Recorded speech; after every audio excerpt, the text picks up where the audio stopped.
Hello ladies and gentlemen, and welcome to the second installment of How to Be Successful on YouTube Gaming, and today's topic comes to us from Scout107, and basically the gist of his topic is, can you talk about the things that we need to record on YouTube? And so I've broken it down into a couple different categories. I've broken it down into the microphone, gameplay capture, and editing softwares, because those are the big three things that you need to be successful on YouTube, or those are the things that you actually need to make YouTube videos, let's be honest. So first off, we're going to start talking about microphones, and we're going to go into it right away.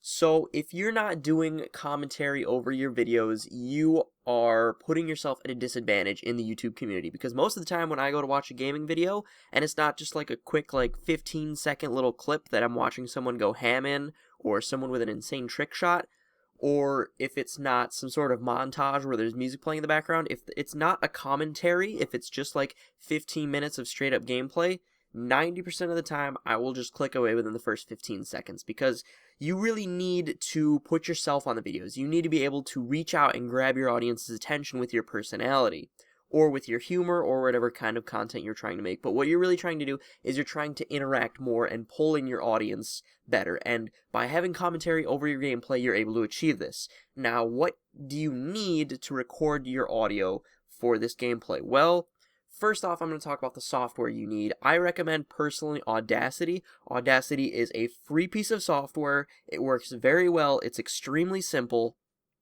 If you need it, I can get you a guide on how to make your commentaries sound great with Audacity. I will put that in the description maybe, or at least I'll link it in comments if you ask for it. But there's multiple different videos you can go online and search for on how to make your commentaries sound absolutely beast in Audacity, and I just can't pimp Audacity enough. I've been using it for 4 years now for YouTube, and honestly, Audacity works wonders for gameplay commentaries. Now, what do you need to record with Audacity? Well, you need some sort of microphone, and microphones come in various shapes and sizes, and I'm not qualified to talk about 99% of the microphones on the open market, but what I am here to tell you about is the quality ones that I've found that are cheap enough. So first, we're going to talk about headset mics, because I know a lot of people who do YouTube do use headsets and stuff when they play. Things like Astros, Turtle Beaches, what are they called? Tritons, just Razer, everything. You use a bunch of different headsets, and the biggest tip I can give you if you're making YouTube videos is, please, for the love of God, do not use your headphone microphone, because it may sound good to you, but to be honest, 99% of all headphone microphones are not as high quality as desktop microphones. So I used to use my Turtle Beaches for gameplay commentaries, and honestly, the audio quality is so much better now that I have a desktop microphone, and it is just loads bigger, or loads better. It is so much higher quality in terms of audio, and I can't imagine myself ever going back to using my Turtle Beaches. I even tried using Tritons. I used Turtle Beaches to begin with because those seem to have the best audio quality. Then I used my Tritons. They didn't really have such great audio quality. I even tried Astro A40s. Astro A40s do not have the same audio quality as a desktop microphone. They may be quality headphones, and they may have very good quality chat on consoles and PC gaming, but in terms of actually making a YouTube commentary, you need a desktop microphone.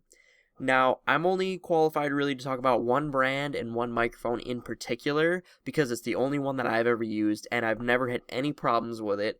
It is the sturdiest, best piece of equipment I have, in my own personal opinion, besides my beast of a PC, and that is the Blue Snowball Ice. So, first I'm going to talk about the whole line of Blue microphones. So you have the Blue Yeti, which is about $100 to $200 depending where you buy it from. It is super high quality. However, I don't really recognize a huge quality difference in the audio coming from the Blue Yeti as opposed to the Blue Snowball Ice. There's a couple different things you can change on it, like input volume, it's got a headphone jack, things like that. Then we move to the Blue Snowball, which is about $60 to $80 depending on where you get it from. And basically it's the exact same thing as the Blue Snowball Ice, except it's got a couple switches for different modes that you can put it in. Let's say you're in a room and there's a little bit of background noise, there's a background noise setting, and there's a couple other settings like that. I don't know what they all do because I've never used one. But again, the audio quality isn't anything really significantly better than the Blue Snowball Ice. And then we get to the Blue Snowball Ice, which I purchased at Best Buy for $40 a couple years ago, which that is a very reasonable price for a YouTube gaming microphone. It is just so solid. I absolutely love it. It has never given me any problems. It's durable. It lasts. It's got phenomenal audio quality if you use it correctly. And the Blue Snowball Ice, if you're just starting out on YouTube, I highly recommend it. It's a cheap alternative to all the expensive microphones. It's a great brand, and you'll never find a video about the Blue Snowball Ice where people don't say that it's like the greatest microphone that they have, or at least the greatest for its price point. And then there's actually a Blue Snowflake, which is a little itty-bitty desktop mic, but I don't really know a ton about that, so I'm not going to speak about it. So now that you have the ability to record your commentaries and get your videos out there, well, you need to be able to record those videos, or at least the gameplay of the videos. So, depending on if you're a console gamer or a PC gamer, or both, you're going to need different things. So for console gaming, I know a lot of people don't have a lot of money to spend on capture devices, which I totally understand. And so you have your old HD PVR, which if you're recording on an Xbox 360 or if you're recording on a PS3, the HD PVR, the original one, is probably going to be the thing for you. But seeing as though we're in the new generation of consoles, you might want to seek upgrading to the HD PVR 2. Now, a lot of people will rep the Elgato, the Avermedia. Really, the Avermedia is not really there anymore. It's just kind of the Elgato versus the... what was I just saying? The Hauppauge HD PVR2. And in my own personal opinion, the HD PVR2 is the better piece of hardware. Now, the Elgato is fantastic. It's super slim. It's got that ghost recording, so you can go back and you can record clips. But it's not as good as the PVR, in my opinion. Honestly, I have enough desk space that I can use, that I can have the extra little HD PVR space. It's got a couple quirky features, like there's a button on top where you can press the button and it'll start recording within a couple seconds. So there's some cool things like right there. But the main thing that I like about the HD PVR2 is it does all the transcoding into H.264, I think it is, and it does all its own transcoding within the box itself. So it has very minimal stress on your PC, and that's something I really like. And I have a very powerful PC, so I could run an Elgato just as well, but just knowing that all of the stuff is going on in there, and that if that was to break down as opposed to my computer because of my recording, that would be a lot cheaper to replace than my computer. Now, it being cheaper, that being said, it still sells for around like $120 to $200 depending on where you find it. I actually got mine on a 50% off sale almost 4 years ago now. So if you're going to look into getting some sort of video game capture device for your console, I highly recommend the HD PVR 2, and I highly recommend you scour the internet for sales for it because you will find one somewhere. Now, what if you're recording on a PC? Well, there's two pieces of software that I can highly recommend because I have experience with them. The first one is XSplit, and XSplit is the paid one. So for XSplit, you need to get a license, which is, I think, $25 for 3 months or $120 for a year, something similar to that. Don't quote me on that, but it's something like that. You need to either pay by 3 months or the year, and I honestly don't use XSplit anymore because it got a little bit too expensive for me. It's $100 a year if you do the recurring 3-month membership. So maybe the year membership is less than that. The year membership is probably like $80 or $90 or something like that. But it's $100 if you keep doing that 3-month recurring membership. Like, let's say you're making $10 on YouTube every month, which is a high goal for some of you, I understand. But if you're making $10 a month, almost all of that money is going right back into getting the XSplit each month. And it just got to the point where I wasn't making enough to continue my XSplit subscription. However, you can get a free XSplit 1-month trial if you partner with Freedom. A little plug there. I'll talk about Freedom later. But yes, XSplit is probably the #1 piece of PC recording software that I can recommend to you, because XSplit just makes everything so much easier than all the alternatives, the free alternatives. XSplit is phenomenal quality. You can live stream and you can just record gameplay. It's the best piece of gaming software that I've ever used in terms of recording. It's even better than Audacity, in my own opinion. XSplit is just so beast. It's, honestly, it'll tell you how many frames you're running. If you want to know what your internal PC temperatures are, it'll display that for you. You can just set it to click one button where it'll start and stop recording. You can do mic mute, you can do overlays, all these different things you can do in it, and it's just so easy to use. Like, honestly, I don't like learning new PC programs, but it was just a breeze to learn. And if there's one piece of PC gaming software that you can afford to go after, highly recommend XSplit.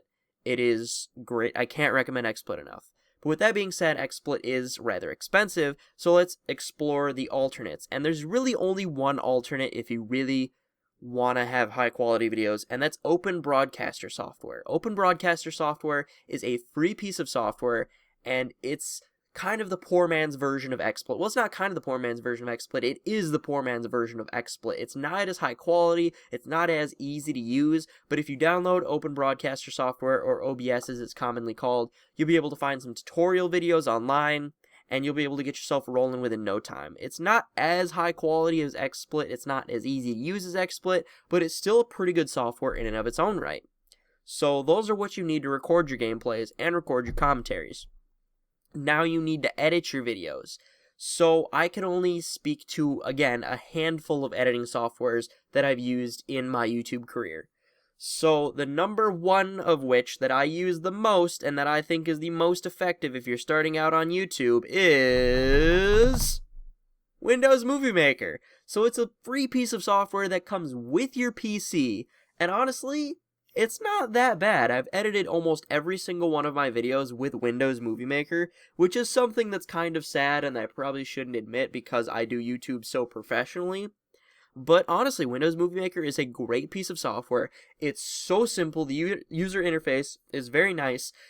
It is, however, very limited in what you can do with it. You can only do one-track video, one-track audio, and you're kind of stuck with just gameplay and commentary, but that's all I really do, so I'm fine with that. No music in the background, nothing like that. If you want to put music in the background, you can take that file that you've made with the gameplay and commentary together, and then you can re-render that with a music track in the background. I wouldn't recommend doing that, because putting it through the HD encoding software twice makes it look a little strange.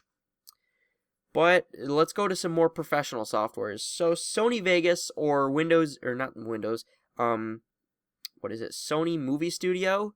Sony Movie Studio and Sony Vegas, I highly don't recommend those. I know there's a lot of people who will recommend those, but myself personally, I don't know if it's just my computer or the settings I use or what, but every time I use Sony Vegas or Sony Movie Studio, my computer crashes. It will never complete the video file, the video will never edit, and it's all it does is cause problems for me and my PC. So I had like a 1-month trial of each version of Sony Vegas as well as the newer versions of Movie Studio, and I just can't use it. It crashes my computer all the time, and I know if you go on Amazon there's a lot of reviews that talk about it crashing your computer, so I really recommend that you steer clear of all Sony video editing products.